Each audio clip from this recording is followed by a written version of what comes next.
Assalamualaikum warahmatullahi wabarakatuh. Perkenalkan, nama saya Deminus Dedi. Saya dari kelas AKC 1. Di sini saya akan memaparkan materi mengenai akuntansi manajemen sektor publik. Yang bagian A, akuntansi sebagai alat perencanaan organisasi dan pengendalian organisasi. Yang pertama, akuntansi sebagai alat perencanaan organisasi. Perencanaan merupakan cara organisasi menetapkan tujuan dan sasaran organisasi. Dalam organisasi sektor publik, lingkungan yang mempengaruhi sangat heterogen. Faktor politik dan ekonomi sangat dominan dalam mempengaruhi tingkat kestabilan organisasi. Informasi sebagai alat perencanaan pada dasarnya dapat dibedakan menjadi 3 kelompok, yaitu: pertama, informasi yang sifatnya rutin atau ad hoc. Yang kedua, informasi kuantitatif atau kualitatif. Yang ketiga, informasi disampaikan melalui saluran formal ataukah informal.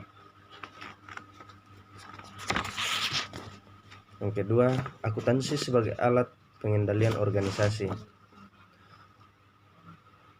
Untuk menjamin bahwa strategi untuk mencapai tujuan organisasi dijalankan secara ekonomis, efisiensi, dan efektif, maka diperlukan suatu sistem pengendalian yang efektif.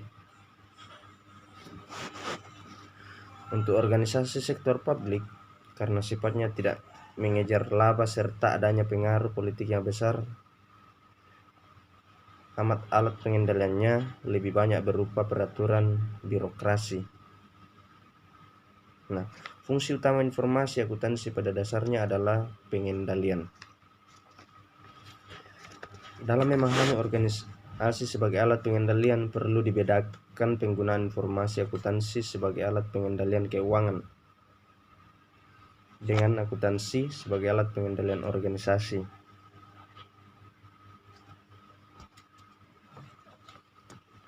Kita masuk di bagian B, proses perencanaan dan pengendalian manajerial sektor publik. Perencanaan dan pengendalian pada dasarnya merupakan dua sisi mata uang yang sama, sehingga keduanya harus dipertimbangkan secara bersama-sama. Tanpa pengendalian, perencanaan tidak akan berarti karena tidak adanya atau tidak lanjut atau follow up untuk mengidentifikasi apakah rencana organisasi telah tercapai. Sebaliknya, tanpa pengendalian, perencanaan tidak akan berarti karena tidak adanya target atau rencana yang digunakan sebagai pembanding.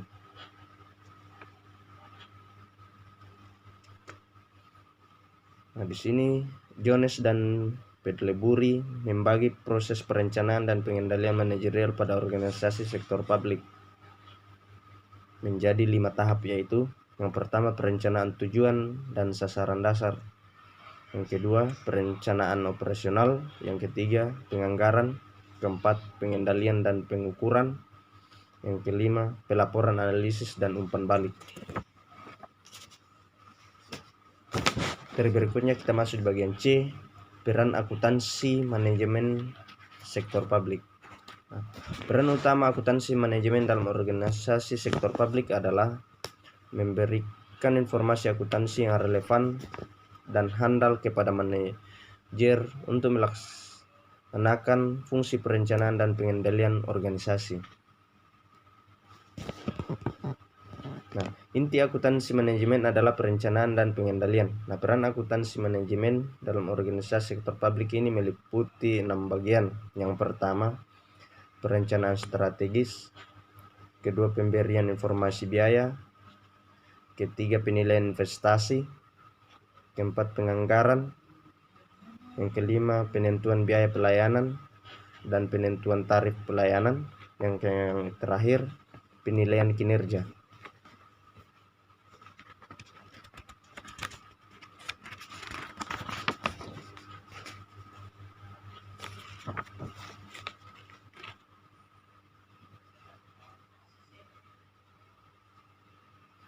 Dalam pemberian informasi biaya ini, organisasi sektor publik dapat dikategorikan menjadi 3 kelompok. Yang pertama itu biaya input, yang kedua biaya output, dan yang ketiga biaya proses. Biaya input itu adalah sumber daya yang dikorbankan untuk memberikan pelayanan. Kalau biaya output adalah biaya yang dikeluarkan untuk mengantar produk hingga sampai ke tangan pelanggan. Dan biaya proses itu biaya dapat dipisahkan berdasarkan fungsi organisasi. Biaya dapat diukur dengan mempertimbangkan fungsi organisasi, misalnya biaya departemen produksi, departemen personalia, biaya dinas dan sebagai berikut.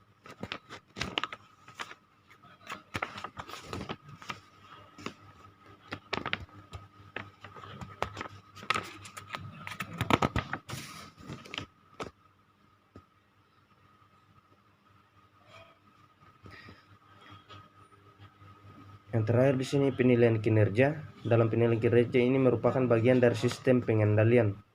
Ini untuk mengetahui tingkat efisiensi dan efektivitas organisasi dalam mencapai tujuan yang ditetapkan.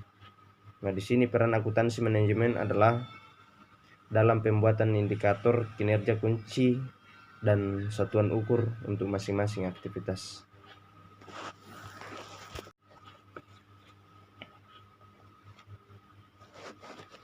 Pembahasan berikut, penganggaran sektor publik. Bagian A, konsep anggaran sektor publik. Anggaran merupakan pernyataan mengenai estimasi kinerja yang hendak dicapai selama periode tertentu yang dinyatakan dalam ukuran finansial. Sedangkan penganggaran adalah proses atau metode untuk menyiapkan anggaran.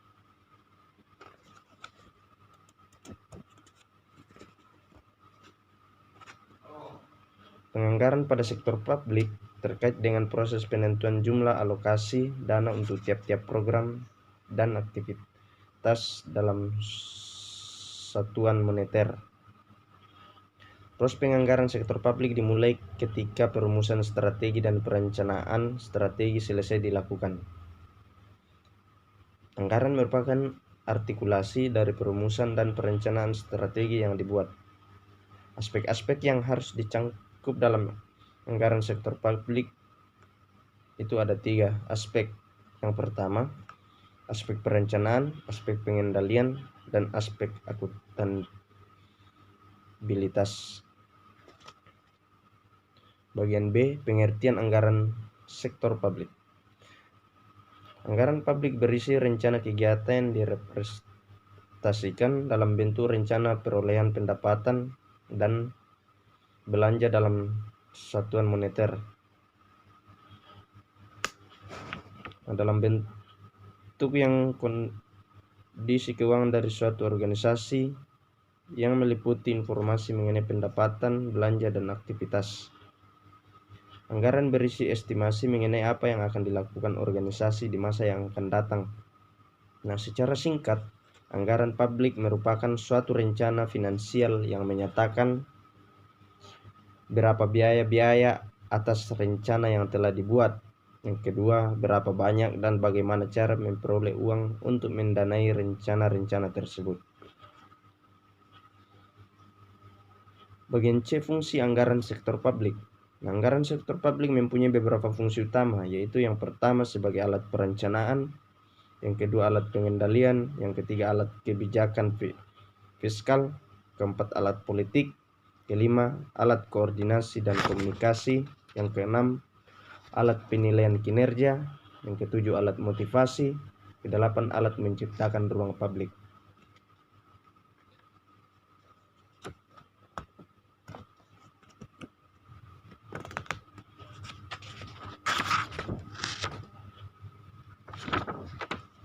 Kita masuk dalam bagian D, proses penyusunan anggaran sektor publik.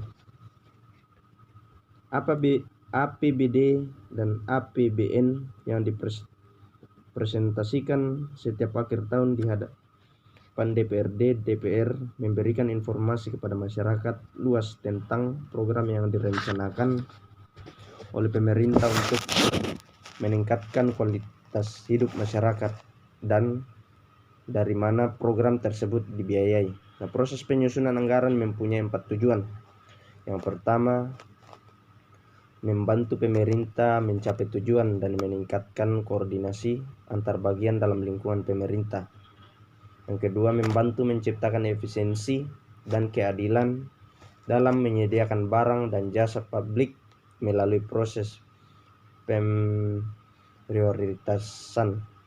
Yang ketiga, memungkinkan pemerintah untuk memenuhi prioritas belanja.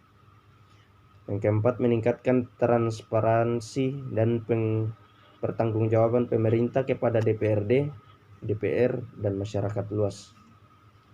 Nah, faktor-faktor dominan yang terdapat dalam proses penganggaran ini ada 4 faktor. Yang pertama, tujuan dan target yang hendak dicapai. Yang kedua, ketersediaan sumber daya atau faktor produksi yang dimiliki pemerintah. Yang ketiga, faktor yang dibutuhkan untuk mencapai tujuan atau target. Yang terakhir, faktor lain yang mempengaruhi anggaran seperti munculnya peraturan pemerintah yang baru, fluktuasi pasar, perubahan sosial politik, bencana alam, dan sebagainya. Yang terakhir di bagian E, prinsip-prinsip pokok dalam siklus anggaran. Pokok-pokok prinsip siklus anggaran harus diketahui oleh penyelenggara pemerintah. Nah, siklus anggaran tersebut ini ada 4 tahap. Yang pertama, tahap persiapan anggaran. Yang kedua, tahap ratifikasi. Yang ketiga, tahap implementasi. Dan keempat, tahap pelaporan dan evaluasi.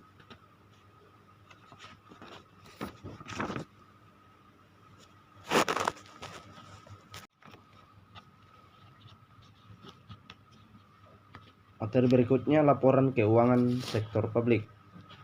Pertama, teori akuntansi sektor publik. Nah, teori akuntansi memiliki kaitan yang erat dengan akuntansi, terutama pelaporan keuangan pada pihak eksternal.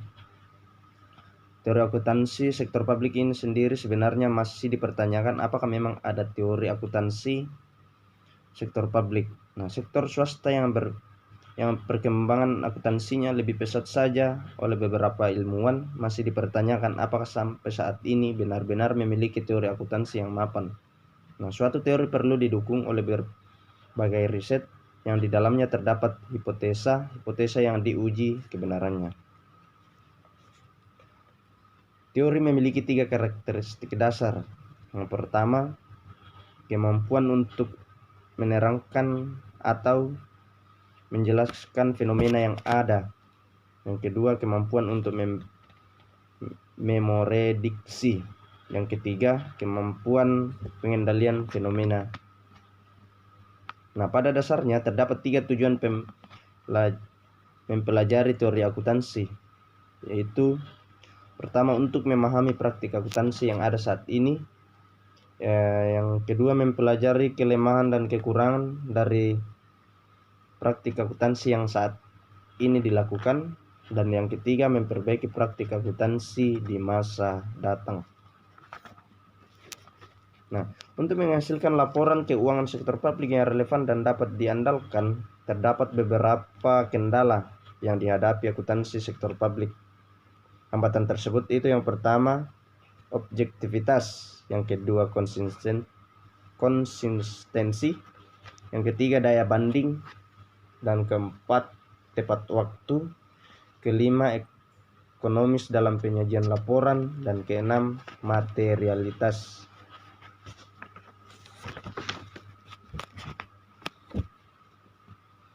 Yang kedua, laporan keuangan sektor publik. Nah, selaras dengan PP 105 dan Kemendagri nomor 29 tahun 2002 dan dari hasil penelitian bersama antara IAI, Kompartemen Akuntansi Sektor Publik, serta berbasis pada IPSAS atau International Public Sector Accounting Standard, dihasilkan beberapa kesimpulan, diantaranya yaitu yang pertama, laporan keuangan yang dihasilkan adalah laporan keuangan akrual. Yang kedua, laporan keuangan yang dihasilkan sebagai berikut: neraca, laporan arus kas, laporan surplus dan defisit, dan perhitungan anggaran.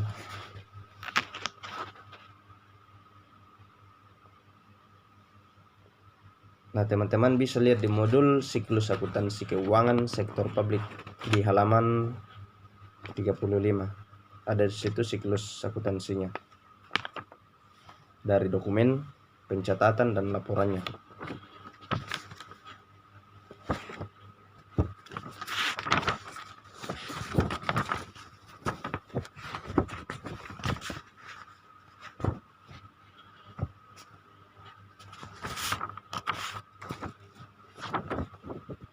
Nah, siklus akuntansi merupakan sistematika pencatatan transaksi keuangan, peringkasannya dan pelaporan keuangannya dalam akuntansi sektor publik.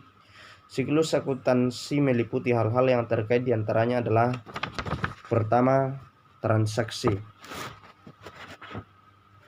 Yang kedua, bukti transaksi. Yang ketiga, neraca awal. Keempat, jurnal. Kelima, buku besar. Keenam, buku besar pembantu. Ketujuh, buku besar pembantu kas. Kedelapan, daftar saldo.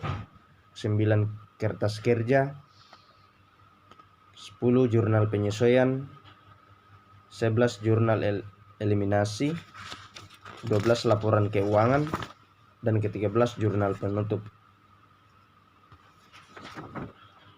Nah, itulah susunan tadi siklus akuntansi. Ada 13.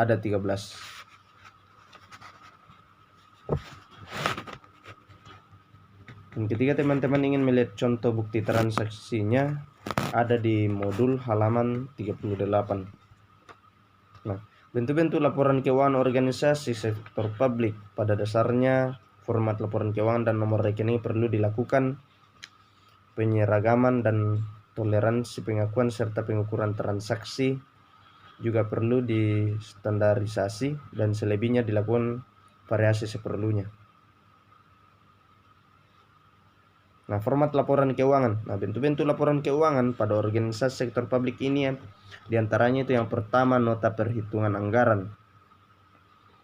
Yang kedua, laporan arus kas. Yang ketiga, laporan kinerja keuangan atau surplus defisit. Yang keempat, laporan perubahan ekuitas. Yang kelima, laporan posisi keuangan atau neraca, dan lain-lain.